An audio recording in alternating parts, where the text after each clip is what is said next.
Yo, what's up YouTube? It's Trev back again. This time I'm going to be bringing you a video on my thoughts on the future of Fedor's career. And I also want to talk about it too because I want to hear your guys' thoughts on what you think is going to happen with Fedor now that he's lost to Werdum, now that he's re-signing his contract with Strikeforce and he's going to go for another 4 to 6 fights.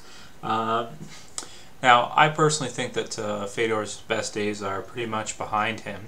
I don't think Fedor's ever going to recapture the type of respect that he had, the type of aura that he had before, and I think that his best days are now in the past.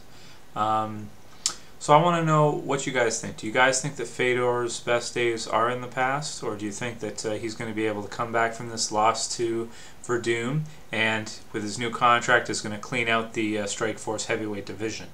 Now, in order for Fedor really now to recapture his spot or where he was, he's going to need to come in and he's going to need to beat pretty much everybody in the Strikeforce division, heavyweight division. He's going to have to beat Allistar Overeem. He's going to have to beat Werdum. Now that he's lost to him, especially, he's going to have to beat Werdum. He's going to have to beat Bobby Lashley, Bigfoot Silva, or anybody else. Now I know I said Bobby Lashley, and some of you are going to go, "Who the hell's who's he to Fedor or any of these other guys?" Well, realistically, if you look at Bobby Lashley, he's basically, the same as Brock Lesnar in a lot of aspects. In a lot of ways, he's a big, strong wrestler who's going to do the exact same thing as Brock Lesnar does. So does he, pose a challenge to Fedor or any other heavyweight? Of course he does. When you deal with somebody that big and that has that good of wrestling and that strong, of course he's a #1 challenger. So just to reiterate, Allistar Overeem, Werdum, Bobby Lashley, Bigfoot Silva, and so there's 4, and you might get a rematch there between some of those, and you might get Karnov or whatever his name is, that Russian guy, I can't say it, Sergey. So, pretty much that's what you'll be looking at for the rest of Fedor's fights going through Strikeforce. And he might, you never know, he might fight like Brett Rogers again or something like that, although I don't think anybody really cares to watch that. But anyway, my question to you guys is, do you think, and what are the odds that you think that Fedor can come back after this loss to Werdum and clean out the Strikeforce heavyweight division?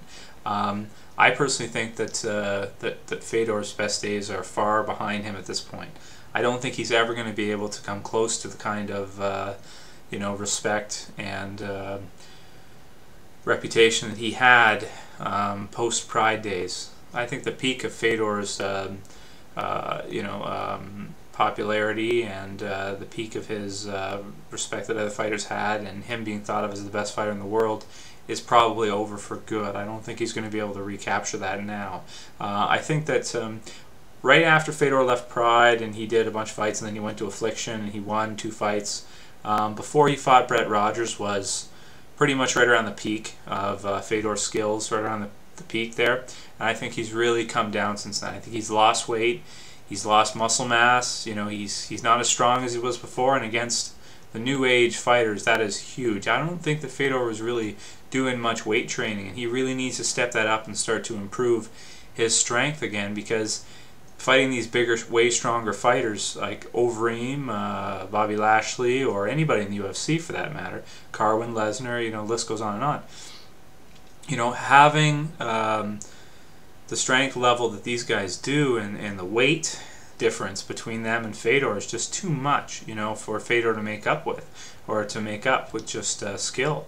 So I think that at this point the odds are stacked way too high against Fedor, and I think that even though he's my favorite fighter and he's probably had the most successful MMA career so far that we've seen in the short history of MMA, in the short 20 years roughly that MMA has been around, Fedor has been the most dominant of all time, but I think that his road of dominance has come to an end.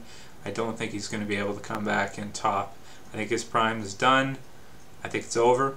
What I'd like you guys to do is I'd like you to give me a thumbs up if you think that Fedor's best days are behind him, or give me a thumbs down if you think that Fedor can come back, can beat Overeem, can beat Werdum again, can beat all these other guys, and reclaim his position at the top. That's it for today, guys.